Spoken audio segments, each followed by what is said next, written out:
What is up, guys? Amazon have a pretty interesting partnership with Blumhouse for this month of October, and they're going to release 4 movies as original content to their library. I will be reviewing only 2 of them, and picking them is pretty difficult because they all seem pretty interesting.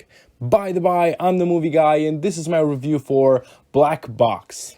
I'm gonna make him an offer again with you. I drink your milkshake. Why so serious? I am your father. You talking to me? Say what again? Are you not entertained?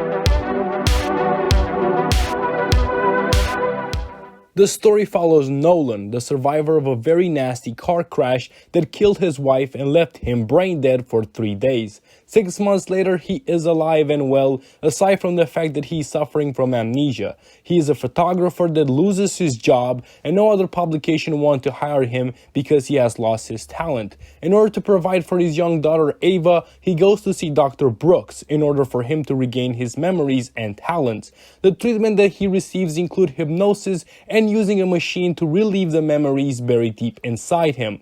And during those memories, we see the creepy things happening.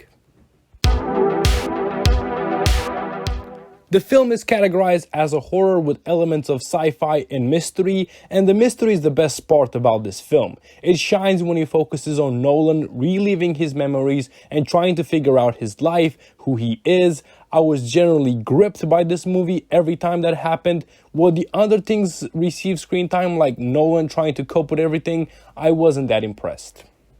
During the memories that he relieves, Nolan is haunted by a thing. He constantly hears the noise of bones breaking, a human with limbs bent like a spider is chasing him and trying to choke him. He can't see the thing's face, just like with all of the other people in his memories. The thing that makes these memories so intriguing is how Nolan sees them through the machine and how his best friend Gary talks about them. They're very different, and you as a viewer, just like the protagonist, don't know who to trust. I didn't expect the twist that happened at about midway of the movie. The direction changes completely after that. At first, I kinda hated it, but seeing where they went with it and the new problems that arose, I started to like it. The change in the tone was also really good. In the beginning, you got a guy that is trying to find himself and he is haunted by something, but after the midway point, you sense that something is going to happen, something really bad. Whilst this movie is categorized as a horror, there are no scary moments. That creature is the only thing that makes this movie fall in this category, but it's alright that it's not one because it doesn't really try to be a horror film.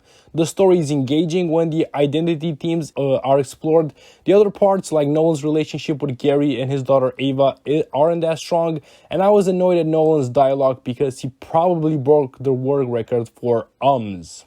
I normally discuss about the characters, but I don't really want to get into this discussion because I can't really say anything substantial without spoiling anything, so it's best if I let you guys discover the characters on your own.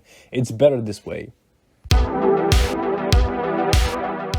Mamadou Athie plays the protagonist of the film. He plays Nolan. You might know him from movies like Underwater and The Circle. He is slated to appear in the next Jurassic World film. He's very good, especially when you look at his facial expressions. He's very talented and I dug his performance.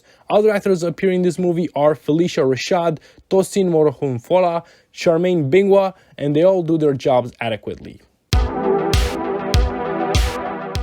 Picking a favorite scene without spoiling anything is tough, but I'll give it my best try. The moment this movie intrigued me is when Nolan, while reliving his memories, wakes up in an apartment and sees that a woman, whose face is blurred, is crying and has been beaten pretty badly. That's the moment when you start to doubt that Nolan is the good guy that he seems at first. This scene intrigued me and I was really curious to watch the entire film and find out the entire story.